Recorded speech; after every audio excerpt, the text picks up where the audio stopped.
Much of the labor here, Latino immigrants living paycheck to paycheck.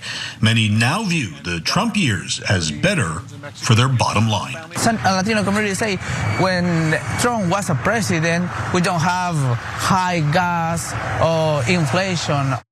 Who says that President Joe Biden isn't a trendsetter? He absolutely is. He's a real trendsetter for the Democratic Party. And the trend that he has set is the bleeding of support among Black and Latino voters. In fact, CNN was in Georgia, a swing state, talking to Latino voters to see where their hearts and minds are at when it comes to the upcoming presidential election. Now, Biden remains defiant. He remains incredibly selfish. He doesn't want to drop out of the race. He's very likely to be the Democratic incumbent nominee, which means there's some likelihood that Democrats are going to lose to Donald Trump, the likely Republican nominee. And keep all of that in mind as the heart of the Biden re-election campaign is really, ooh, Trump bad, Trump dangerous, Trump will dismantle our democracy. Certainly isn't acting like it. Now, why don't we hear more from Latino voters in Georgia who explain what it is exactly that they are experiencing during the Biden administration that's making them reconsider their vote for him. Let's watch. Are you happy with your vote for Joe Biden? Well, I didn't see something like really change, and I didn't see changes so I was expecting something. Gabriele Martinez was expecting better. Both she and her husband work. They have one child, 6-year-old Roman. Every month, a struggle. Right now, I work in 3 jobs because I have to pay more things, like my house is more expensive. Oh, your housing is more expensive and you have to work 3 jobs in order to pay your rent or your mortgage? I mean, this isn't an uncommon situation. This is something that a lot of Americans are facing across the board. The housing crisis is something that the federal government has certainly ignored. Obviously, on a local level, we need politicians who actually give a damn and are willing to fight back against the NIMBYs, as they call it, to build more housing. None of that is happening. But the fish rots from the head down, and the Biden administration is getting blamed for a lot of the economic heartache that Americans are feeling, including many of the voters who were thought to be mainstays of the Democratic electorate, the Democratic base, Black and Latino voters.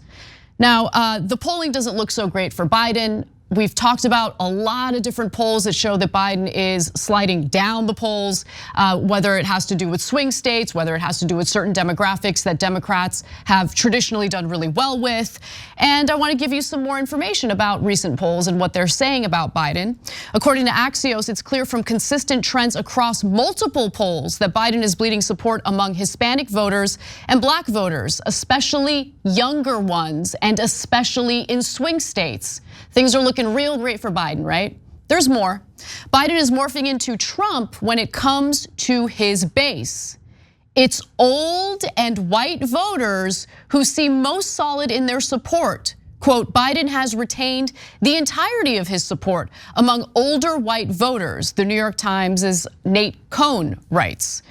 And of course, just to dip back into that New York Times Siena College poll, which we did extensive coverage of last week, you should know that when it comes to certain demographics, Biden not doing so well. Biden's support among non-white voters dropped a whopping 33 points compared to 2020 results. And I want to pause for a second because remember, Biden did well in the popular vote for sure, but we don't decide presidential elections based on the popular vote, as you all know. If you look at how Biden performed in the swing states, he barely won by a slim margin. So when it comes to swing states, he needs all the support he can get. And the fact that he is bleeding support among Black and Latino voters, the fact that he's bleeding support among those in swing states should be alarming to a party that is incessantly fear-mongering about the inherent danger that another Trump term would pose to our democratic system, our democratic process.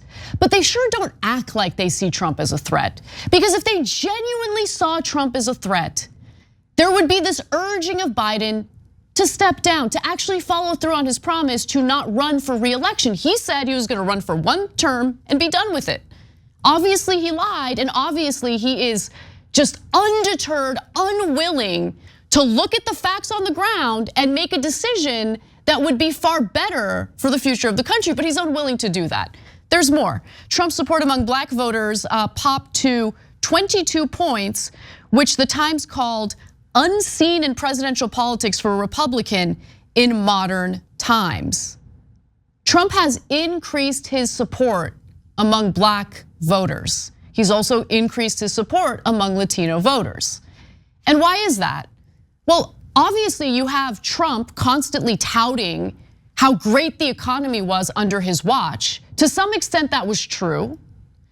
And a lot of the blame that Biden is getting right now isn't necessarily his fault. Now, inflation is a huge problem, right? But inflation it has different causes depending on which sector of the economy you're looking at. He could have done something to help Americans when it comes to the housing crisis, but he fell short on that. And that is one of the biggest areas of inflation that is just absolutely destroying the personal finances of American families across the country. Oil prices are obviously extremely high.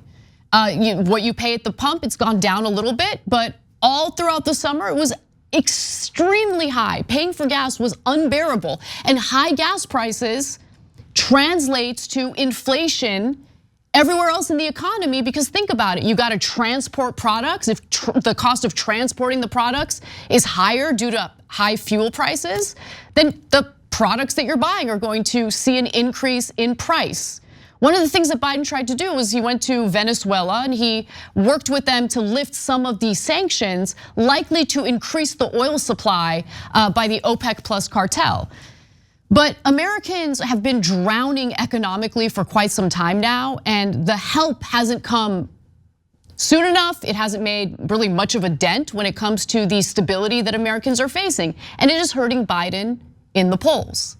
So if they think that all they need to do is fearmonger about Trump and that's somehow gonna convince people who have, turned on Biden, I think they're mistaken, and I think they're playing with fire.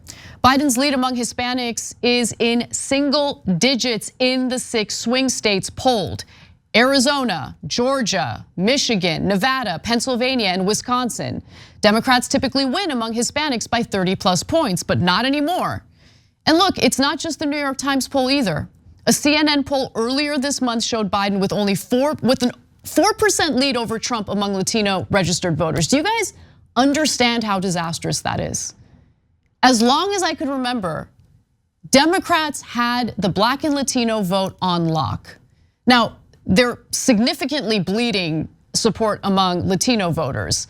The majority of black voters still support the Democratic Party, but the fact that more and more black voters are turning on the Democratic Party and kind of eyeing Trump for a second term should tell you a lot about where the hearts and minds are of the American electorate and how frustrated they are with the situations in their households, with their finances. They don't feel that the government is looking out for them.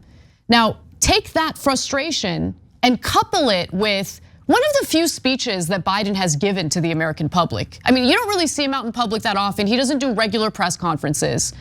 Oh, but he got ready and he was willing to give a speech demanding that Congress approve $106 billion in war funding. See, when it comes to war funding, when it comes to us serving as an ATM for either Ukraine or Israel, there's no question about it, right? We shouldn't have a debate. When it comes to increasing the funds for our Defense Department, there's really no debate about it. It's a bipartisan effort. That type of legislation passes easily. But when it comes to helping Americans who are struggling right now, that's when the nickel and diming happens. And Americans aren't stupid. They see it. They see those debates. They see the dumb excuses, the nonsense about the Senate parliamentarian and the legislative filibuster in the Senate that prevents the passage of these economic policies that would benefit the lives of Americans. We didn't hear anything about the, legislative filibuster in the Senate when Trump was president. We didn't hear anything about the Senate parliamentarian when Trump was president, because Trump had no problem pressuring and bullying, coercing, whatever he wanted to do, whatever he needed to do to get what he wanted. But with Biden, it's interesting how he won't even fight for his own policies. And the American people see it. They're not blind, they're not stupid. Now, the economy is definitely not an area where voters are giving Biden a lot of credit, despite Bidenomics, if you will. Higher interest rates are also hurting Americans. It's obviously far more expensive to borrow, far more expensive to take out a mortgage for a home. And according to yet another poll, a new poll by the Financial Times and University of Michigan, 31% of Democratic respondents said that since Biden moved into the White House in January of 2021, they have become either somewhat or much worse off, while just 24% said their position has improved.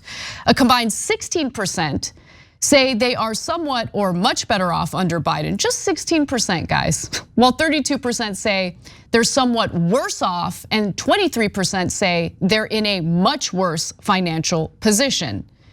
And we also know that Latino voters are unhappy about more than just the economy.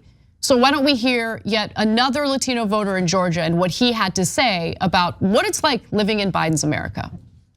Patino says he's a Democrat, but worries about the economy and crime. In Atlanta? Here in Atlanta, he says many people are thinking bad things about murder and crime. Pensando cosas malas. Diego Monsalve has lived in Atlanta and cut hair for 17 years. The candidate who will get his vote, the one he believes will improve both the economy and bring down crime. Do you have a candidate in mind, or are you in the medio? Are you in the middle? Yo estoy mirando, checando cuál será el mejor. So you're open to Democrat or Republican? I was under the impression that Democratic voters aren't concerned about crime at all, that it's all made up in their heads, that they have a perception of crime. But crime actually doesn't exist. There's no crime wave, no one's concerned about it. Everything is hunky-dory and we should all just shut up and accept, what the situation is on the ground.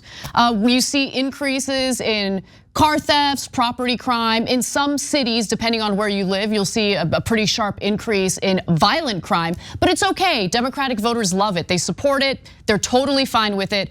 We should ignore when they bring up these issues because they don't really mean it, right?